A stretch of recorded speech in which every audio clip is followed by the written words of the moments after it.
Hello everyone, welcome to SS Odia tutorial. आज आम भारतीय साहित्य तत्वर ध्वनि संपर्क में आलोचना करवा। शरीरर जेपरि भाव में आत्मा रही थाए बा प्राण रही थाए सेहीपरि भाव में साहित्यर मध्य आत्मा रही बा प्राण रही। साहित्यर पुणी आत्मा कौन? ध्वनि होउछि साहित्यर आत्मा बा साहित्यर प्राण। ध्वनि बिना आमे साहित्य को केबे हेले भी कल्पना करि परिबा नाही। आनंदवर्धन हेउछंती ध्वनिवादर प्रवक्ता। काव्यस्यात्मा ध्वनि ए जो मतवादटी रहिछि एई मतवादटीर प्रवक्ता हेउछंती आनंदवर्धन। नवम शताब्दीर आनंदवर्धन जे कि काश्मीरवासी तांकर आलंकारिक ग्रंथ हेउछि ध्वन्यालोक। एई ग्रंथ माध्यम रे से ध्वनि मत को प्रतिष्ठित करिसंती। एवं आनंदवर्धन को परे आमे जदि कहार नाम को मने रखिबा ताहले से हेउछंती अभिनव गुप्त। अभिनव गुप्त जे कि आनंदवर्धनकर जो आलंकारिक ग्रंथटी रही ध्वन्यालोक से ध्वन्यालोकर से व्याख्यान करिसंती। एक टीका ग्रंथ को से प्रणयन करिसंती। से टीका ग्रंथर नाम होउछि लोचन टीका। के प्रणयन करिसंती ना अभिनव गुप्त। आनंदवर्धन तांको ग्रंथर प्रारंभ रे दर्शाइछंती जे काव्यस्यात्मा ध्वनि रीति बुधैर्य समास्नात पूर्वः। यार अर्थ कौन रही ना तांको पूर्वरु पंडित माने ध्वनि को काव्यर आत्मा रूप रे ग्रहण करिछंती। किंतु ए पंडित कौन किए ताहा एजावत जना जाई नाही। सेथिपाई परवर्ती समय रे माने तांको से जो ग्रंथ रही से पुणी प्रचलन रही जे तस्या भावं जगदूर परे भक्त माहुस्त मन्य है। यार अर्थ कौन? से जो ध्वनि ताहा मिथ्या मत बा ताहा लक्षणार अंतर्गत बोली प्रतिपक्ष विद्वान माने ताहाको प्रत्याख्यान करिसंती। बा कहिबाको गले से पंडित गणकर जेहेतु तांकर कोनोसी सूचना नाही सेथिपाई से मत गुड़िक मिथ्या होइथाइ पारे किंबा लक्षणार अंतर्गत बोली विभिन्न विद्वान माने कौन करछंती सेथिपाई ताको प्रत्याख्यान करिसंती। ए कथा आनंदवर्धनक ध्वन्यालोक ग्रंथ रे दर्शा जाइछि। यदि आमे सब दृष्टिकोण देखिबा ताहेले आनंदवर्धन हेउचंती ध्वनि मतर मूल प्रवक्ता। ध्वनिर स्वरूप संपर्क रे कौन रही ध्वनिर स्वरूप से संपर्क रे मध्य आनंदवर्धन बा पंडित माने मध्य कहिसंती जे ध्वननं ध्वनिः अनुरणन रूपः। यार अर्थ कौन? गोटे शब्द कहा जाइछि जे अनुरणन। ध्वननं ध्वनिः अनुरणन रूपः जो शब्दटी कहा जाइछि अनुरणन ए अनुरणनर अर्थ हेउछि गोटे शब्दर साधारण स्वीकृत अर्थ को अवलंबन करी एक विचित्र और चमत्कारितापूर्ण अर्थर परिप्रकाश। ए अनुरणन प्रक्रियार प्रकाशित अर्थ होउछि कोन ना ध्वनि। ए कथा को विभिन्न पंडित माने स्वीकार करिसंती बा ध्वनिर स्वरूप संपर्क रे दर्शाइछंती। जदि हमें देखिबा ताहले काव्यर अर्थ को दुई भाग रे विभक्त करा जाइछि। गोटे होउछि वाच्यार्थ अन्यटी होउछि प्रतीयमान अर्थ। वाच्यार्थ कहिले कोन ना पद समष्टिर अन्वय द्वारा साधारण भावे जो अर्थटी प्रकाशित हुए ताहा होउछि कोन ना वाच्यार्थ। प्रतीयमान अर्थ कहिले कोन ना पद समूहर अन्वय अर्थ व्यतीत भिन्न अर्थ प्रकाशित हुए। एही विचित्र शब्दगत बा वाक्यगत अर्थ अभिनव एवं चित्त उल्लासक एहाकु प्रतीयमान अर्थ कहा जाय पारे। बा अन्य अर्थ रे कहिले पद समूह तार जो अन्वय द्वारा जो अर्थ प्रकाशित पाइबा कथा ताठारु जदि भिन्न अर्थ प्रकाशित हुए बा प्रकाश पाए से जो ध्वनि ସେହି ପ୍ରକ୍ରିୟାକୁ କ'ଣ କୁହାଯାଏ? ଧ୍ୱନି କୁହାଯାଇଥାଏ। ଧ୍ୱନି କହିଲେ ଏଠାରେ ପ୍ରତୀୟମାନ ଅର୍ଥକୁ ବୁଝାଯାଉଛି କିମ୍ବା ତା ସହିତ ବ୍ୟଙ୍ଗ ବା ବ୍ୟଙ୍ଗାର୍ଥକୁ ମଧ୍ୟ ବୁଝାଯାଉଛି। ଯଦି ଆମେ କହିବା ପ୍ରତୀୟମାନ ଅର୍ଥ, ବ୍ୟଙ୍ଗ, ବ୍ୟଙ୍ଗାର୍ଥ ଏ ସମସ୍ତ ହେଉଛନ୍ତି କ'ଣ? ଧ୍ୱନି ସମପର୍ଯ୍ୟାୟବାଚୀ। ଆମେ ଗୋଟିଏ ଉଦାହରଣ ଦେଖିବା ଯେ ବ୍ୟଙ୍ଗାର୍ଥ ବା ପ୍ରତୀୟମାନ ଅର୍ଥ ସେଥିରୁ କିପରି ଭାବରେ ଧ୍ୱନି ହେଉଛି। ଉପେନ୍ଦ୍ର ଭଞ୍ଜଙ୍କର ବୈଦେହୀଶ ବିଳାସ କାବ୍ୟରୁ ଗୋଟିଏ ଉଦାହରଣ ଦେଖିବା। ବାବୁ ନାକସିରି ଦାନ ଯୋଗ୍ୟ ଯୋଷାକୁ ବିହର କାନନ କର ଆଲିଙ୍ଗନକୁ। ଏଠାରେ କ'ଣ ହେଇଛି ନା ବାଚ୍ୟାର୍ଥ ହେଉଛି ଏଠାରେ କ'ଣ ନା ସ୍ୱର୍ଗ ସମ୍ପଦ ତୁଲ୍ୟ। ଯେଉଁ ସୁପର୍ଣ୍ଣରେଖାର ସୌନ୍ଦର୍ଯ୍ୟତାକୁ ଆଲିଙ୍ଗନ କରି କାନନରେ ବିଚରଣ କର। କିନ୍ତୁ ଏଠାରେ ସୁପର୍ଣ୍ଣରେଖାର କାନ ନାକ ଛେଦନ କରି ତାହାକୁ ଗ୍ରହଣ ନ କରିବା ପାଇଁ ଲକ୍ଷ୍ମଣଙ୍କୁ ରାମଚନ୍ଦ୍ର ନିର୍ଦ୍ଦେଶ ଦେଇଛନ୍ତି। ଏଥିରେ ଆମେ କ'ଣ ଦେଖୁଛେ? ବ୍ୟଙ୍ଗାର୍ଥ ରହିଛି, ତା ସହିତ ପ୍ରତୀୟମାନ ଅର୍ଥ ମଧ୍ୟ ପ୍ରକାଶ ପାଉଛି। ବୁଝି ହେଉଛି? ଆମେ ଏଠୁ ଜାଣିଲେ କ'ଣ ନା ଯେଉଁ ସାମାଜିକ ଚଳଣିରେ ଧ୍ୱନିର ବ୍ୟବହାର ବହୁ ମାତ୍ରାରେ ପରିଲକ୍ଷିତ ହୋଇଥାଏ।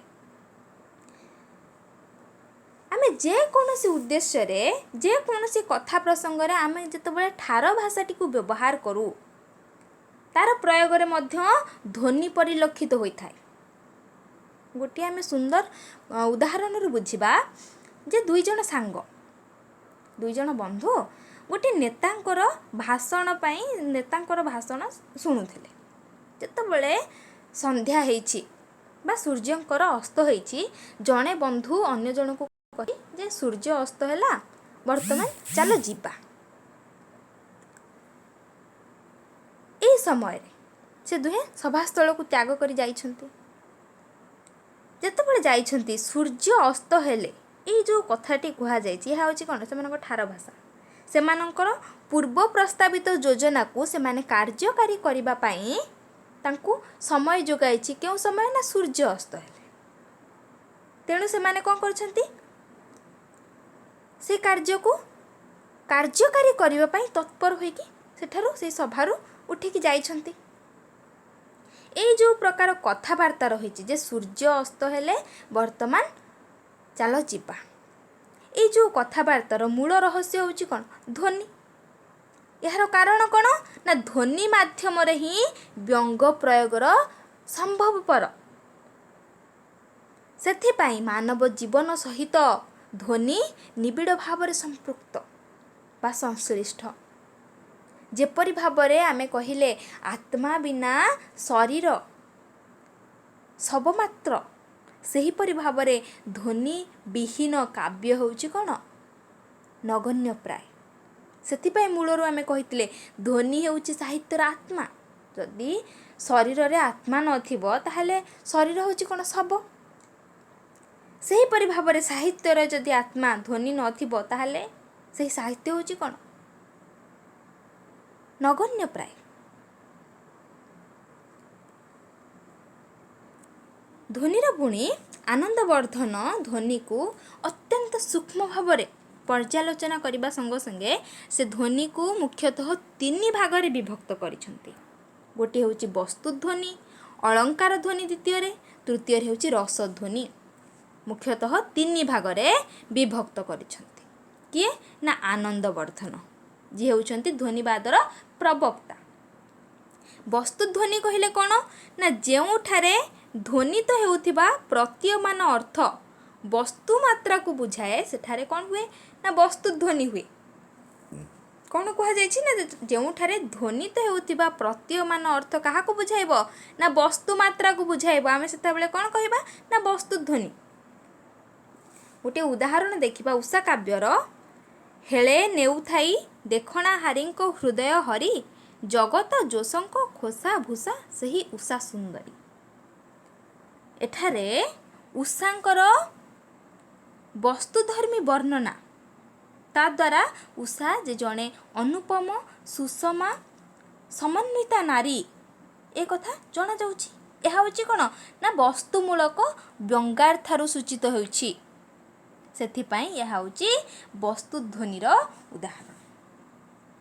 ପରବର୍ତ୍ତୀ ପଏଣ୍ଟ ଯେଉଁ ରହିଥିଲା ଅଳଙ୍କାର ଧ୍ୱନି କହିଲେ କ'ଣ ଏବଂ ଉଦାହରଣ ଦ୍ୱାରା ବୁଝିବା।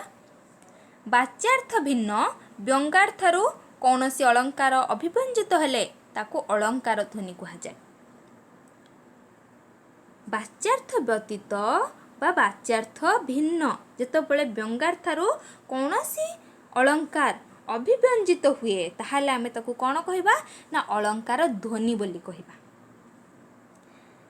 ପ୍ରବନ୍ଧ ପୂର୍ଣ୍ଣଚନ୍ଦ୍ରର ଉଦାହରଣ ହେଉଛି କେ କହିଲା ନାଗେଶ୍ୱର ପଦ୍ମତୋଳା ବିଦ୍ୟାରେ ନରେନ୍ଦ୍ର ମୁଁ ଅଟେ ଶୁଣିବେନି ଅର୍ଥମଣି ରମଣୀଏ ବେନି ଅର୍ଥକୁ ରଖି ରଟେ ତେବେ ଭୋଗୀର ବିହାର ବିଧାନ କରିବୁ ରଜନୀକର ଚଳିଲେ ସେ ନାଗର ଉଗ୍ର ପରତାପ ହରିବୁ। ଏ ହେଉଛି ପ୍ରବନ୍ଧ ପୂର୍ଣ୍ଣଚନ୍ଦ୍ରର ଉଦାହରଣ ନିଆଯାଇଛି। ଏଥିରେ ବାଚ୍ୟାର୍ଥ କ'ଣ ରହିଛି ନା ବନକୋଳି ଲାଳସୀ ଯିଏକି ରୁକ୍ମିଣୀର ସଖୀ ତାଙ୍କ ମୁଖରେ କୁହାଯାଇଛି ଯେ ସେ ପଦ୍ମତୋଳା ବୋଲିବା ଓ ନାଗେଶ୍ୱରୀ ଆଳାପ କରିବା କାର୍ଯ୍ୟରେ ନିପୁଣା। ଅନ୍ୟ ସଖୀ ମଧ୍ୟ ଉତ୍ତର ଦେଇଛନ୍ତି ଯେ ସେପରି ହେଲେ ସେ ମନ୍ତ୍ର ଧୂଳି ପକାଇ ନାଗସାପର ଉଗ୍ରତାକୁ ଅପହରଣ କରି ତାକୁ ସହଜରେ ବଶୀଭୂତ କରିପାରିବେ। ଏ ହେଉଛି ଏହାର ବାଚ୍ୟାର୍ଥ। ଏହାର ବ୍ୟଙ୍ଗାର୍ଥ କ'ଣ ରହିଛି? ମୁଁ ନାଗେଶ୍ୱର ଓ ପଦ୍ମଫୁଲ ତୋଳିବାରେ ଦକ୍ଷା। ଏହା ଶୁଣି ଅନ୍ୟ ସଖୀବୃନ୍ଦ କହିଛନ୍ତି ଯେ ତାହେଲେ ତୁ ବିଳାସୀ ଲୋକର ବିହାର ସମ୍ପାଦନ କରିବାକୁ ସମର୍ଥ ଅଟୁ। ଅତି ସହଜରେ ଚନ୍ଦ୍ରଚାଳନା କରି ରସିକର ସ୍ମରତାପକୁ ହରଣ କରିପାରିବୁ। ଏଠାରେ ଧ୍ୱନି ବ୍ୟଞ୍ଜନା ମାଧ୍ୟମରେ ବକ୍ରୋକ୍ତି ଅଳଙ୍କାରର ମଧ୍ୟ ବିନ୍ୟସ୍ତ କରାଯାଇଛି। ସେଥିପାଇଁ ଏହା ହେଉଛି କ'ଣ ନା ଅଳଙ୍କାର ଧ୍ୱନି। ନେକ୍ସଟ ପଏଣ୍ଟ ରହିଛି ରସଧ୍ୱନି। ରସ ମାତ୍ରେ ଏକ ବ୍ୟଞ୍ଜିତ ଆତ୍ମାନୁଭୂତି ପ୍ରତୀୟମାନ ପ୍ରଭାବ ଫଳରେ ଭାବୋଦୟ ଜନିତ ଆହ୍ଲାଦ ଯେଉଁ ରଚନାର ବ୍ୟଙ୍ଗାର୍ଥରୁ କେବଳ ମାତ୍ର ରସାଭିବ୍ୟକ୍ତି ଘଟେ ସେଠାରେ ରସଧ୍ୱନି ହୁଏ। ଏହି ରସଧ୍ୱନି ହେଉଛି ଶ୍ରେଷ୍ଠ ଧ୍ୱନି ଯାହାକି ଧ୍ୱନିବାଦୀମାନେ ସ୍ୱୀକାର କରିଛନ୍ତି ଯେ ସମସ୍ତ ଧ୍ୱନି ମଧ୍ୟରୁ ରସଧ୍ୱନି ହେଉଛି କ'ଣ ନା ଶ୍ରେଷ୍ଠ ଧ୍ୱନି। ଏହାର କାରଣ କ'ଣ ନା ଏହି ରସଧ୍ୱନି ହେଉଛି କାବ୍ୟ ସୃଷ୍ଟିର ପ୍ରଧାନ କାରଣ। ସେଥିପାଇଁ ରସଧ୍ୱନିକୁ ଶ୍ରେଷ୍ଠ ଧ୍ୱନି ଭାବରେ ଗ୍ରହଣ କରାଯାଇଛି। ନବରସ ରହିଛି ଶୃଙ୍ଗାର କରୁଣ ହାସ୍ୟ ରୌଦ୍ର ବୀର ଭୟାନକ ଶାନ୍ତ ବିଭତ୍ସ ଭକ୍ତି। এই ଯେଉଁ ନବରସ 9 ପ୍ରକାର ରସ এই ଧ୍ୱନି ମଧ୍ୟରେ କ'ଣ ହୋଇଛି ନା ସମ୍ପୃକ୍ତ ହୋଇଛି। ଆମେ ଗୋଟେ ଉଦାହରଣ ଦେଖିବା ବିଦଗ୍ଧ ଚିନ୍ତାମଣି କାବ୍ୟର। ପ୍ରବାସୀ କେ କହେ ପ୍ରଭାସିନୀ କି କାହିଁକି କରି ବଞ୍ଚିବା ନିଶିକି ମୋ କାନ୍ତ ସେବନ୍ତୀ ନରପତିଙ୍କି ସେଘେନି ମୁହିଁ ସର୍ବଦା ଏକାକୀ ଚଉର ଭଏ ଜାଗ୍ରତ ନୀତି ନିଦରେ ଆସ ସେ କହେ ଯୁବତୀ। ଏଥିରେ ବାଚ୍ୟାର୍ଥ କ'ଣ ରହିଛି ବ୍ୟଙ୍ଗାର୍ଥ କ'ଣ ରହିଛି ନା ଏହାର ବାଚ୍ୟାର୍ଥ ହେଉଛି କ'ଣ ନା କୌଣସି ପ୍ରବାସୀ ପୁରୁଷ ରାତ୍ରି ଯାପନ କରିବା ପାଇଁ ସ୍ଥାନ ଖୋଜିବାରେ ଯେତେବେଳେ ଜଣେ ଯୁବତୀ ଉତ୍ତର ଦେଇଛନ୍ତି ଯେ ସ୍ୱାମୀ ତାଙ୍କର ରାଜକର୍ମଚାରୀ ତେଣୁ ସେ ସର୍ବଦା ଏକାକିନୀ ଭାବରେ ରହିଥାନ୍ତି। ମାତ୍ର ଚୋରର ଉପଦ୍ରବ ଯୋଗୁଁ ସେମାନେ ରାତି ସାରା ବା ସାରା ରାତି ତାଙ୍କୁ ଉଜାଗରରେ ରହିବାକୁ ହୁଏ। ସେଥିପାଇଁ ପଥିକ ଜଣକ ରାତ୍ରି ଯାପନ କରିପାରନ୍ତି। ଏହା ହେଉଛି ବାଚ୍ୟାର୍ଥରେ। ଏହାର ବ୍ୟଙ୍ଗାର୍ଥ କ'ଣ ହେବ ନା ଯୁବତୀର ସ୍ୱାମୀ ଯିଏକି ରାଜକାର୍ଯ୍ୟବଶତଃ ଦୂରରେ ଅବସ୍ଥାନ କରୁଥିବାରୁ ସେ ସର୍ବଦା ଏକାକିନୀ ଅର୍ଥାତ୍ ସେ ଜଣେ ବିରହିଣୀ ନାରୀ। ଚୋରର ଭୟ ଯୋଗୁଁ ବିନିଦ୍ର ରଜନୀ ଯାପନ କରିବାକୁ ହୁଏ ବା ସାରା ରାତି ତାଙ୍କୁ ଉଜାଗରରେ ରହିବାକୁ ହୁଏ। ତେଣୁ ପଥିକ କ'ଣ କରିବ ନିର୍ଭୟରେ ନିଶ୍ଚିନ୍ତରେ ତା ସହିତ ରାତ୍ରି ଯାପନ କରିପାରନ୍ତି। ବାସ୍ତବିକ କହିବାକୁ ଗଲେ ଏହା ହେଉଛି ରସାଭିବ୍ୟକ୍ତିର ଏକ ଚମତ୍କାର ରୂପ। ଯଦି ଆମେ ଫକୀରମୋହନଙ୍କ କ୍ଷୁଦ୍ର ଗଳ୍ପର ଗୋଟେ ଉଦାହରଣ ଦେଖିବା ଫକୀରମୋହନ ସେନାପତିଙ୍କର ରେବତୀ କ୍ଷୁଦ୍ର ଗଳ୍ପରୁ ଏହି ଗଳ୍ପରେ କୁହାଯାଇଛି ଗୋଟିଏ ଉକ୍ତି ରହିଛି, ଘର ବାହାର ଅନ୍ଧକାର ପୂରିଗଲାଣି। ଏଇ ଯେଉଁ ଉକ୍ତିଟି, ତାର ଅର୍ଥ କେବଳ ବାହ୍ୟ ଜଗତର ଅନ୍ଧକାର ନୁହେଁ। ଯେଉଁ ଘର ବାହାର ଅନ୍ଧକାର ପୂରିଗଲାଣି କଥା କୁହାଯାଇଛି, କେବଳ ବାହ୍ୟ ଜଗତ ଅନ୍ଧକାର ନୁହେଁ। ପିତା ମାତା ମନର ମଣିଷ ବାସୁଦେବ ଏମାନଙ୍କର ମୃତ୍ୟୁ ପରେ ଆଶାଶୂନ୍ୟ ରେବତୀ ଜୀବନର ଯେଉଁ ଅନ୍ଧକାରପୂର୍ଣ୍ଣ ଦୁଃଖମୟ ଜୀବନକୁ ଏହି ଉକ୍ତିଟି ଦର୍ଶାଇଛି। ଏହା ହେଉଛି ମଧ୍ୟ ରସଧ୍ୱନିର ଉଦାହରଣ।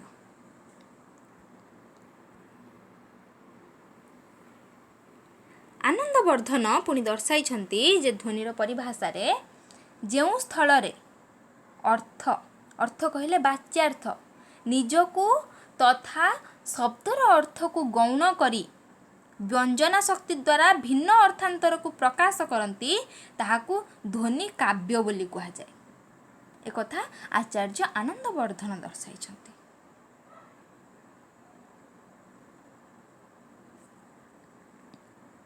ଧ୍ୱନ୍ୟାଲୋକରେ ଦର୍ଶାଯାଇଛି ଯେ ଯଥାର୍ଥ ଶବ୍ଦ ବା ତମର୍ଥମୁପସର୍ଜନୀକୃତ ସ୍ୱାର୍ଥ ବ୍ୟକ୍ତ କାବ୍ୟ ବିଶେଷ ସ ଧ୍ୱନିରୀତି ସୁରଭିଃ କଥିତଃ।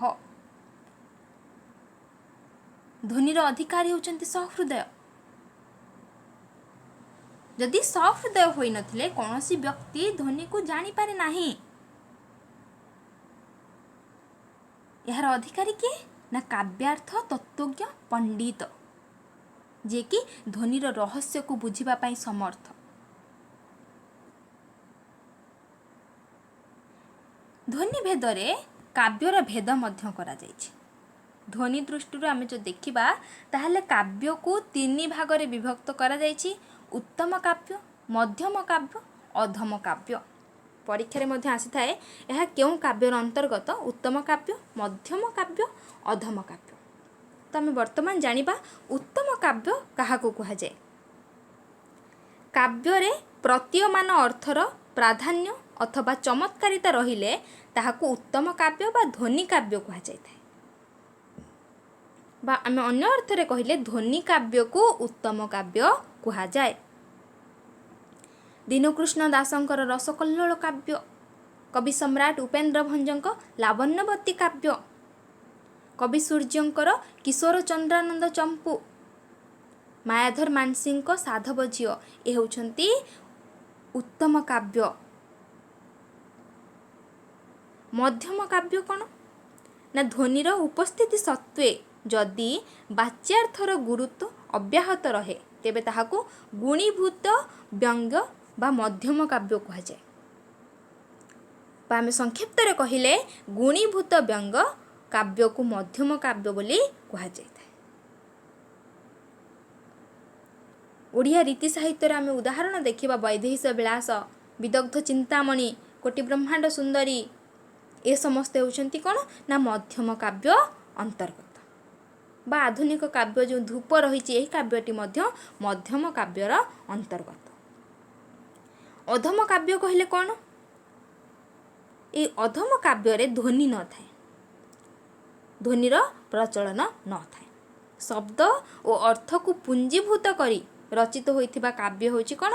ନା ଅଧମ କାବ୍ୟ। ଚିତ୍ର କାବ୍ୟକୁ ଅଧମ କାବ୍ୟ କୁହାଯାଇଥାଏ। ଲେଖାଯାଇଛି ଚିତ୍ର କାବ୍ୟକୁ କ'ଣ କୁହାଯାଏ? ନା ଅଧମ କାବ୍ୟ କୁହାଯାଏ। କବି ସମ୍ରାଟ ଉପେନ୍ଦ୍ର ଭଞ୍ଜଙ୍କର ଚିତ୍ର କାବ୍ୟ ବନ୍ଧୋଦୟ ହେଉଛି କ'ଣ? ନା ଅଧମ କାବ୍ୟ ଅନ୍ତର୍ଗତ। ତ ଆମେ ଯେଉଁ ଆଲୋଚନାଟି କଲେ ଆମେ ଏଠାରୁ କ'ଣ ଜାଣିଲେ? ନା ଧ୍ୱନି ହେଉଛି ସାହିତ୍ୟର ପ୍ରାଣ। ଧ୍ୱନି ବିନା ଆମେ ସାହିତ୍ୟକୁ କେବେ ହେଲେ ବି କଳ୍ପନା କରିପାରିବା ନାହିଁ। ଧ୍ୱନିକୁ ଯେତେବେଳେ ଆମେ ଅନୁଭବ କଲା, ଆମେ ଧ୍ୱନିକୁ ଅନୁଭବ କରିବା ପରେ ହିଁ ଆମ ମନରେ ଏକ ଅନିର୍ବଚନୀୟ ଆହ୍ଲାଦ ଜାଗ୍ରତ ହୋଇଥାଏ। ଏହା ହେଉଛି କ'ଣ? ଶବ୍ଦର ଏକ ଶକ୍ତି।